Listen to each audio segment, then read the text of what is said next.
Would you want to know why Dolly Parton said no to Elvis Presley recording her famous song, I Will Always Love You?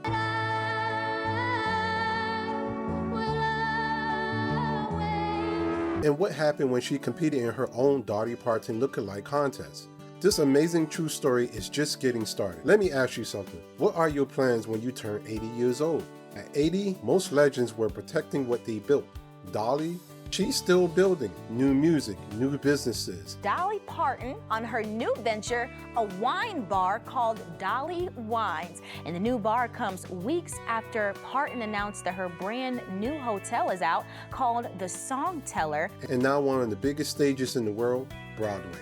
This story is making me rethink my bucket list. If you ever been hanging out with me at your music report, you know I love giving y'all gems most people miss about our favorite artists. Dolly Parton is bringing her true life story to Broadway with a show called Dolly, a True Original Musical. Previews begin December 26 and it officially opens in January 2027 on Dolly's 81st birthday.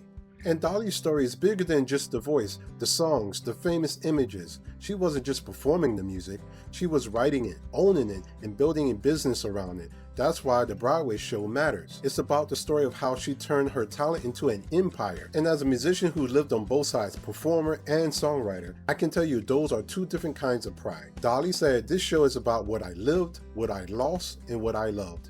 We're going to see the real trials she faced trying to make it in a male-dominated industry. And to pull off a life this massive, the story has to be told through three different Dollys, each representing a different stage of her life. We're going to hear the hit songs you know by heart, like 9 to 5, Working 9 to 5, what a way to make a living. Jolene, Darling, I'm begging of you, please don't take my man. and Coat of Many Colors. My coat of many colors, mama made for me.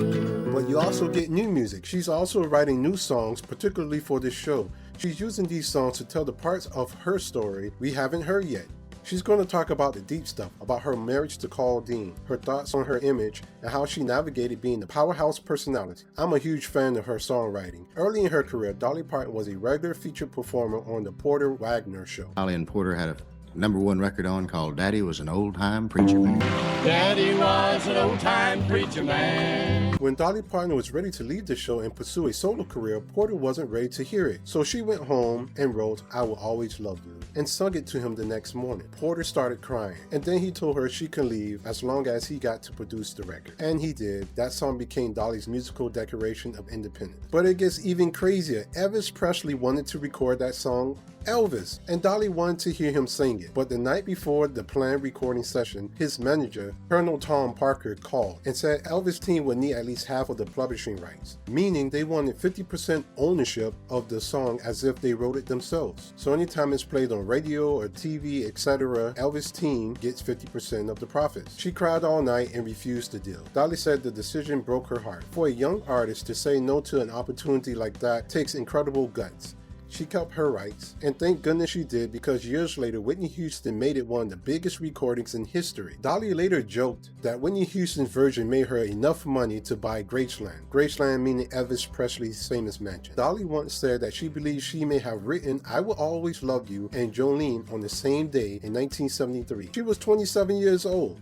She later admitted she isn't completely sure, but she does know they were written within a short period of each other. It makes you realize why she's such a force at 80 years old. Did you know she once secretly entered a Dolly Parton lookalike contest with a group of drag performers and got the least applause? The real Dolly Parton wasn't Dolly enough. She has a great sense of humor, and I'm sure we will see that in the Broadway show. So if you could pick one Dolly song that absolutely has to be the big Broadway finale, which one is it? I'm picking 9 to 5. Drop your pick in the comments. Thank you for talking music with me today. And if you want to see more about the legends who changed the game, check out my video about the man behind YMCA with even more amazing true stories. I'll see you in the next one.